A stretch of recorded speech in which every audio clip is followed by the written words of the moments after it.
Hi, loving friends. Welcome. Here we are in Bella Coola during the salmon run. There's probably thousands of salmon in here, so many of them will be jumping throughout the video today. So thank you for being here today. So in today's video, we will be discussing what is defective shame. Defective shame and ending shame. Such strong words, and they have such harsh corners. It almost makes someone cringe just at the word and the sound of shame. It's a very important thing to look at and a frightening concept as well.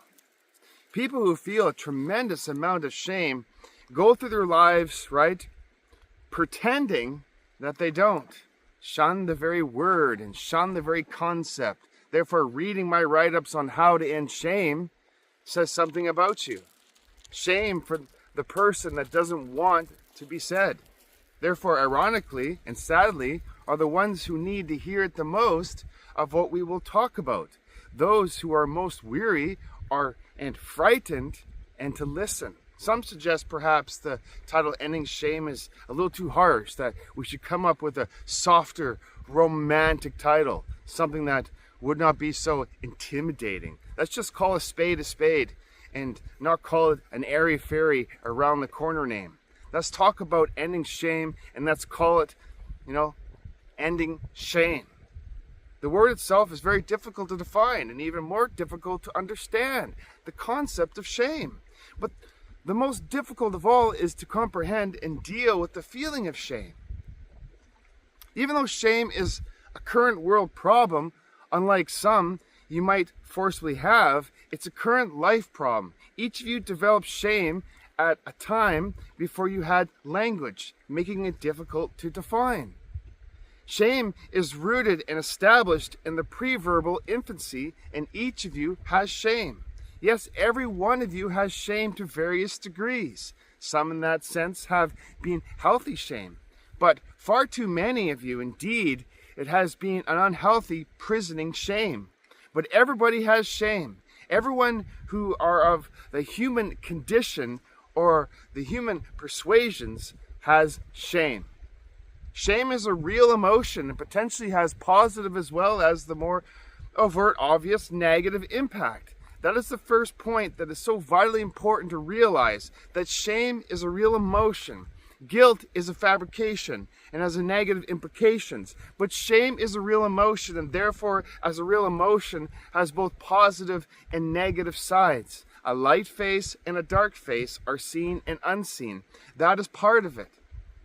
So when shame is positive and expressed, it's a tremendously powerful and a vitally important part of your human development.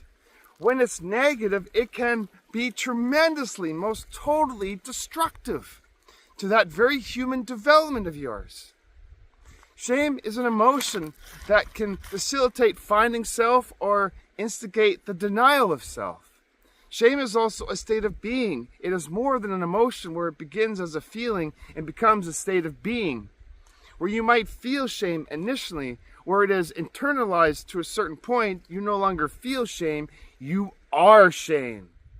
Okay, number one, why is it that when you have defective shame, you lose your freedom? Has your freedom been taken away by shame, and are you now a prisoner of your shame? You as a human being have certain freedoms that are also powers. And when you have shame, shame erodes and eventually destroys the freedoms and powers. Some of you here talk and know you are a prisoner of your shame. And know that's why your metaphysics isn't working the way it is, and why your relationship with God, Goddess, of all that is, and your higher self, right? And your relationship with any of your unseen friends isn't what it is supposed to be, or what you assume is for everybody else. Others of you are not imprisoned by your shame, but you're wounded by your shame. You are still functioning very well, but you're wounded. You need to know what shame does to you, because you see, the abuse isn't happening now. The abandonment, well, I'm a grown-up now. I don't need parents. The shame I felt for being a defective person, all right, that's over with now. I don't have people telling me that now. So you think. Some very specific things occur, And what happened first of all, the shame-based person loses the freedoms. As a human being has certain freedoms that are always power. And when you have shame, shame erodes and eventually destroys the freedoms and powers. Okay, so the first freedom is the freedom to perceive and conceive. The freedom to be creative. And that is taken away when you are shame-based. Number two, the second freedom is the freedom to think and to evaluate. And the shame-based person, right, is flawed. They're defective and doesn't have the right to think and doesn't have the right to evaluate. Number three, the third freedom is the freedom to feel, to have passion and compassion. And in order to survive, the shame-based person, they had to shut off their feelings. They had to stop feeling. The shame-based parents stopped feeling long ago. And as they pass the shame on to you, then you stop feeling too. How's that going for you? Number four, you have the freedom to want, to need, and to prefer the freedom of choice, which is denied to the shame-based person. I have no choice. I am flawed. I am defective. I am muted. I am a mistake. Okay, the fifth freedom is imagination, the capacity to imagine and dream yourself and the world healed. That is a freedom and a power denied. This is because to imagine is to reawaken the wound, to go into a depth meditation. I don't want to open that again to the person who says, I don't have imagination. I don't want to hear that creak in the door. Are you awake? I don't want to see that shadowy figure crawling across the room to crawl in bed with me. I don't want to feel that again. I don't want to visualize and feel the beatings, belts, sticks, backhands, the broken bones. I don't want to open that door again. And I want to close it down. I don't want to touch. I don't want to feel. And I definitely don't want to imagine. 6. The sixth freedom is the freedom to give and receive, and it's a power. The shame-based person simply can't receive or give love. The seventh freedom is to heal. The freedom to heal yourself and others. The gift and power to heal all you touch. Shame-based person doesn't have that ability. Why? You may ask. Because they feel flawed. If I can't heal myself, I can't heal anything else, you see. There are times, and we know it, when we work with people and ask, what do you desire? And they really don't have any desire. We know some play games with it. I don't know. We are talking about when it is really true. What do you want in life? Don't know. You see, the shame-based person isn't joking or playing cards here, etc., right? The shame-based person honestly doesn't know what they want because their wants and freedoms have been taken away. What do you desire to do with your life? Whatever I am supposed to. For the shame-based person, they really mean it. They are not trying and not manipulating with that. They are not trying to be in self-pity to get someone to make their life work for them. Okay? They really mean it. They don't have any desire. It's been beaten out of them. It's been abandoned in them. And it has been beaten out of them verbally, if not physically. There are those in the imagination, in the meditation, who just can't imagine or feel the energy. For most people, in that sense, it is a game. But there are those who really can't imagine or feel because of the shame they carry. You can't imagine because of the shame. So those freedoms, those gifts, those powers truly have been crushed. Not just buried, but crushed. They don't exist anymore. I don't have much imagination. I just have to keep the world around me. That's about it. I don't have wants or desires or preferences. I don't feel. What are you feeling now? I don't know. It's evasive. Shame. And they mean it. What do you think? What am I supposed to think? Tell me the rules. Tell me what to think and feel. And I'll think and feel the best I can. I may think what my father thinks, but not mine. It's being crushed and beaten out of you by the shame itself.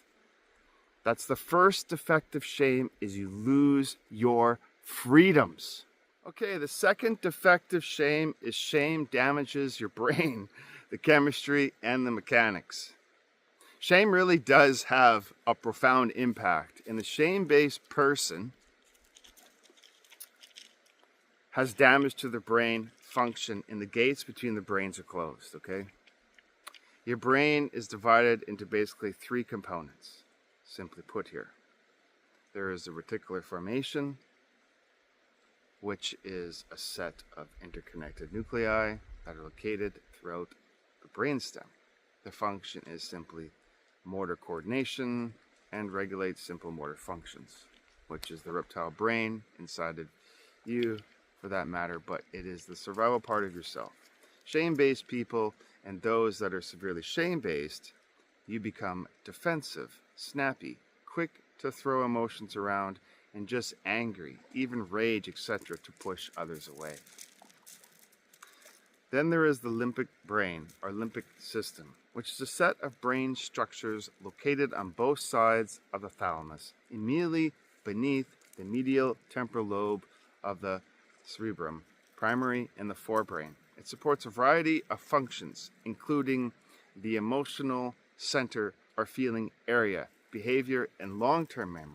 Shame-based people and those that are severely shame-based, you lock in shame and you feel sorry for yourself.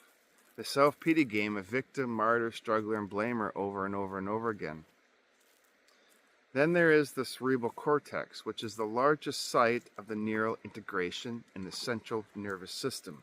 The cerebral cortex is a sheet of neural tissue that is outermost to the cerebrum of the mammalian brain.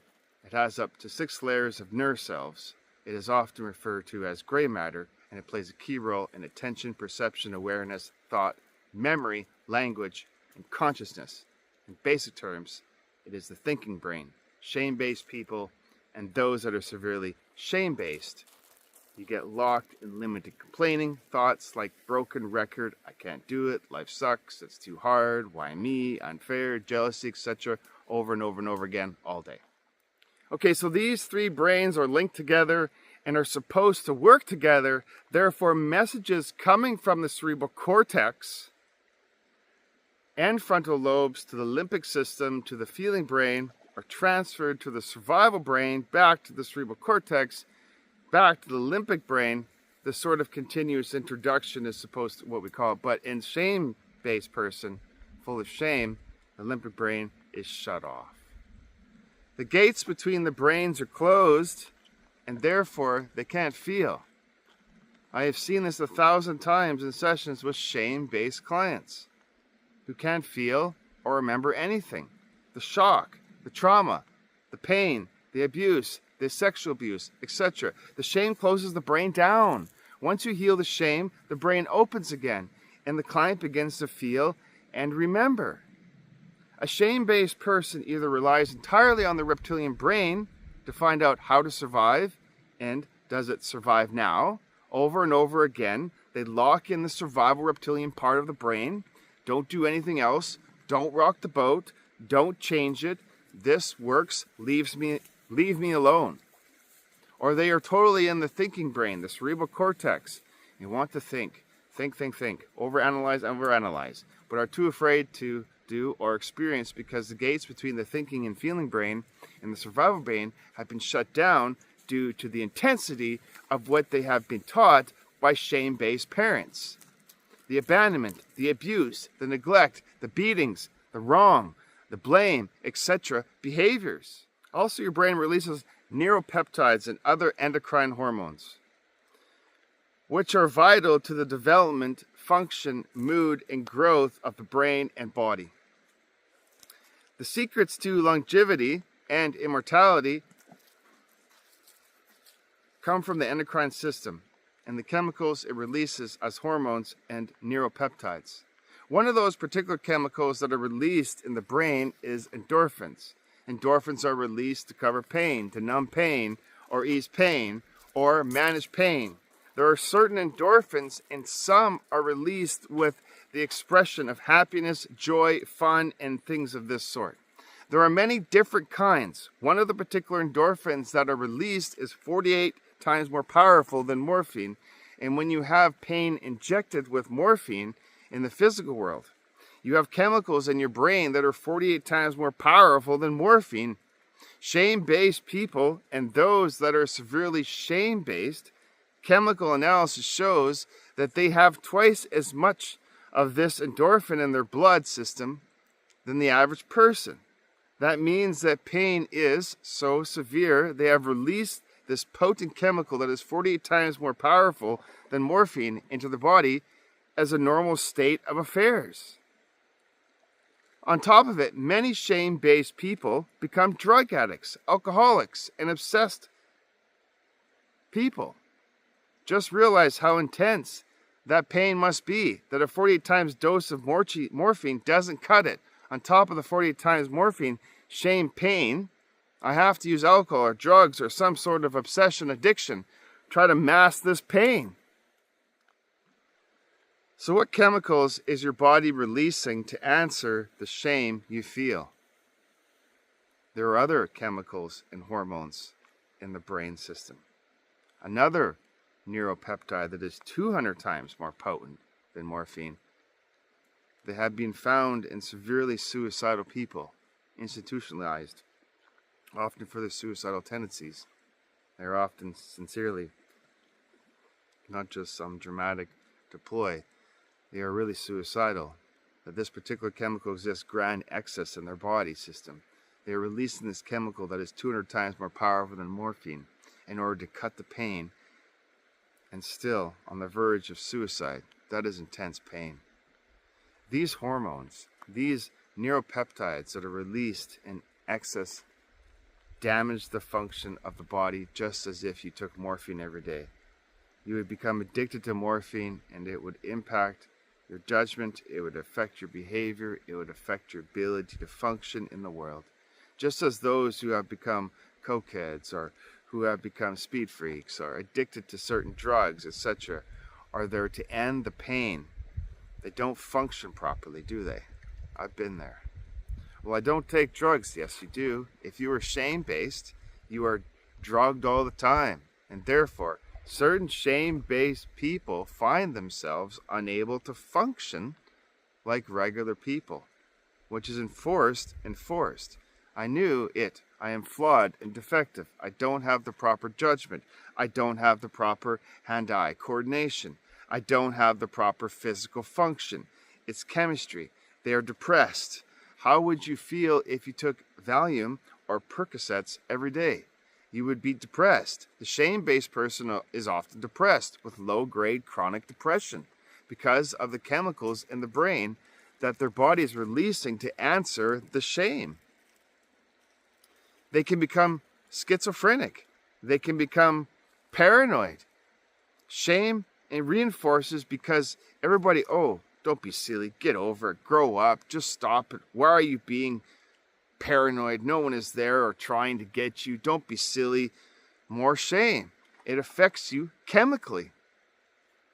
What it also does is cut off the limbic brain from functioning properly, as well as drugging you and damaging your ability to function in a world as you are under the influence. Even before you took a drug or drink, you were under the influence from shame. Shame also sets up tape loops of behavior where you recreate the shame over and over and over again. You recreate the incident of shame over in your head. If you are abandoned by your father, you are continually abandoned by men or father figures. If you were abused by your father, you are continuously abused by men. You dare someone who abuses you, and you wonder, what's wrong with you? It's a tape loop that has been set up due to the brain function to recreate shame. That's what happens. Okay, number 3, they are either stuck in child or adolescent or parent personality, but they are not themselves. They always respond or react from a child's tantrum behavior or teenage defensive behavior or the critical judging parent behavior. They don't know who they really are, and shame blocks them from finding out who they really are. Once you heal your shame on each wave, infant, child, teen, and adult, then you will know who you are. You will no longer react like a child, a teenager, or a critical adult in stressful situations where you're being shamed. Fourthly, Also, shame separates you from any spirituality. You can do the rituals, but you are not doing them because it is my right to do them. You are doing them because you don't want to stick out like a sore thumb. You don't want to be laughed at because you want to be one of the spiritual gang. Therefore, you read the book on how to get in touch with your higher self, or you come to workshops and you do a meditation and you sit under that tree and can't really feel that tree, but you pretend you can, and put your left hand out and reach halfway around the tree. You kind of do that and you say you feel your higher hands upon yours. You don't feel it, you don't really sense it, but you pretend to. Then you crawl around that tree and you see your higher self there, but you're not going to admit it. We would suggest here you have been cut off by your shame, and then feel even more shame because no one is admitting you have been wronged or shamed. That's what is stopping you. So fifthly, also shame keeps you from asking for help. The last thing a shameful person is going to say is, I need help.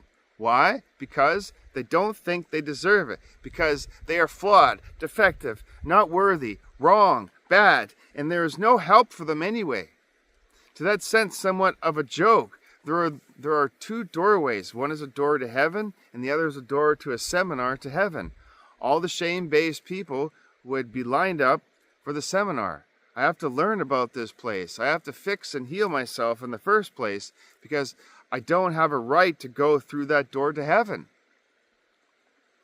The shame-based person doesn't want to work on shame now, instead wants to take it home and works on it then. Then we write down everything we are learning tonight. We didn't do anything tonight, mind you, not at all. I'm not going to work on anything tonight in classes. I'm just going to take it home and do it myself in my privacy because I don't want anyone in the class to know I have shame. Give me a book that intensely shame-based people read vigorously because they believe somewhere there will be the answer to fix them. They can do it all themselves. Many of you can relate to that more closely than you want to admit. People play with your shame. They dangle carrots. A shame-based person can't ask for help. Sixthly, the shame-based person either has to fix the world or abandon it. They become the super fixers. They're going to fix everybody that is broken, make everybody else happy, make everybody else successful, make everybody else complete and whole, and then maybe they have earned the right of something for themselves. Or else realize the impossibility of that, and then they abandon the world with their addictions and obsessions and their fantasies. Okay, seventhly, furthermore, the shame-based person attempts to cover the shame to become shameless and then pass that shame onto somebody else just as it was passed on to them. So how do parents attempt to be shameless? Well, basically two ways. Okay? So I'm going to be the perfect parent, or I'm going to be the controlling parent. One way that we try to be shameless is by being more than human. Take, for example, the perfect parent. I'm going to raise this kid right.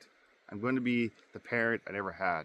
I'm going to love this kid. I'm going to take care of this kid. I'm going to treat this kid right so that they grow up to be a decent person that doesn't have shame that I have. I'm going to be the perfect parent. I can do no wrong. I can make no mistakes. And I am the perfect parent. If the kid isn't perfect, it's their fault. It wasn't anything I did, and it wasn't my behavior. No, I'm the perfect parent. And I did everything right. It is their wrong. They are the bad ones. Or I'll be the controlling parent. I'm going to control this child to bring totally and completely every facet, every phase, every moment. I'm going to control this child so that they turn out perfect, so they turn out right. I want to know every detail, everything they do, everything that they say. I'm going to be right there watching every move. They are not going to get out of my sight. I'll be a helicopter parent watching every move. I want nothing to go wrong. I'm going to control them by picking the school they go to, pick the friends that they will have, the party they go to and do not go to, the clothes that they do wear and don't wear, the music they listen to and they don't listen to, the activities they engage in, who they date, when they date, who they see, what social events they involve themselves in. I'm going to decide what's best for them, whether it be a cheerleader, captain of the team, school president, to be involved in any event. I'm going to control their lives entirely so that nothing can go wrong. I'll be the super mom or the super dad or more than human parent, or the righteous parent in that particular regard. Totally right or totally perfect, totally absolutely whatever goes wrong with the world, righteous anger, righteousness to put out with whatever goes on in the world. A totally right parent that never makes mistakes, that never does anything wrong, that never says anything wrong, who never in any way has never had an error. We're also overachieving parent, the mother who is up at 6:30 a.m. to get her kids off to school, to be back by 7:30 a.m. so that she can clean the house, vacuum, mop the floors, feed the dogs, get the dinner prepared and out of the refrigerator so that when she comes back later, so by 8:30 a.m. she can be off to her activities, whether it's her hobbies on her day off or work on work days, then have lunch. Then by 2:45 p.m. she can be there when her kids come home from school, who go out to play until 3:45 p.m. Then she gets dinner ready, then dinner on the table, then to sew for the kids' plays or help with the homework, then do her own projects and her own self-improvement, reading, house design, decor, reading books cover to cover, whatever in that regard, learning how to do all these fancy, wonderful things so that she can be the super duty, overachieving mom, always organized for herself, her partner, and the kids, plus she manages to work 8 hours a day, the super mom. Or the super dad as well, who in that regard is off to work to 2 different jobs and plays golf on Saturday, builds on Sunday, and reads paper till 11 p.m. at night, and on school days is out in the backyard throwing a football with the son, and is sitting down and bouncing his daughter on his knee, as well as taking the kids to any activities that they are in, back and forth between daughter and son activities like softball, Boy Scouts, and ballet, so many activities, then going to second job so he can send them to the proper schools to get them in. It's an expensive school because it is a good school, then spend $5,000 a year to send them to a fancy school, elementary, junior high, boarding school, etc., so they can make a decent life for themselves. The overachieving parent is the shame-based parent who is obsessed with having a perfect life, the perfect everything life. These parents pass this superhuman, this more than human on to their children, and you as a child better be a perfect child and make mommy and daddy proud at whatever you do. Don't disappoint us. Don't let us down. Your father is working 2 jobs to pay for this. Don't blow it. I made your costumes out of the most expensive fabrics, which is better than anyone else's. Don't wreck it. Be the perfect little girl. Be the perfect boy. I got you on softball league. I paid extra for you to be better trained. I paid for a better tutor, so now I'll be the star I want. Don't blow it. I buy you the best of the best. Don't blow it. I got you a special tutor now. You better be the star whatever you're in. I know you're 6 years old, but I want you to be a quarterback. Whatever, don't be a failure or be picked for a lower sport in a team. Be a perfect child. Please be a perfect child. Be the controlled child. Don't act up. Don't act out. Don't do anything unexpected. And don't do anything mommy and daddy wouldn't want you to do. Be the overachieving child. I want you to learn multiple languages and try to learn another before 5. I want you to be a math student solving problems early. So I want you to be successful and do your best so I can show you off and brag to my friends about how amazing you are. You are a measure of me. If I can pounce you out there and perform, it says what a good and wonderful parents we must be. You can recite this poem that's difficult for them. You can speak multiple languages in front of them. I want you to be a perfect child around my friends. This is instilling the child with shame because they're demanding something that can't be done. No child is going to be perfect. It's going to be totally controlled. It's going to be righteous and is going to be the overachiever and feel good about themselves. Many of you are just that. Your parents geared you towards that. You did overachieve and you did behave perfectly. You did everything right. and you feel hollow and empty inside, and you feel something is really wrong with you. Anorexia is a common phenomenon now more with young girls and boys, is an attempt for a child to be more than human, to rise above the very need for food, the very need of a body, to dirty oneself, to soil oneself with food. I gotta be perfect, and therefore exist without food, without excess food. Superhuman parents, more than human parents, or shame-based parents attempt to be shameless, and the way they dump their shame on you. That's what happens. That is what shame is all about. Blessings to you, ending your cycle of defective shame. If you would like any healing around defective shame or ending your shame, I would love to assist you. Thank you for listening to me today. This is Chris Pyre, Syrian and Lemurian Wisdoms and Teachings.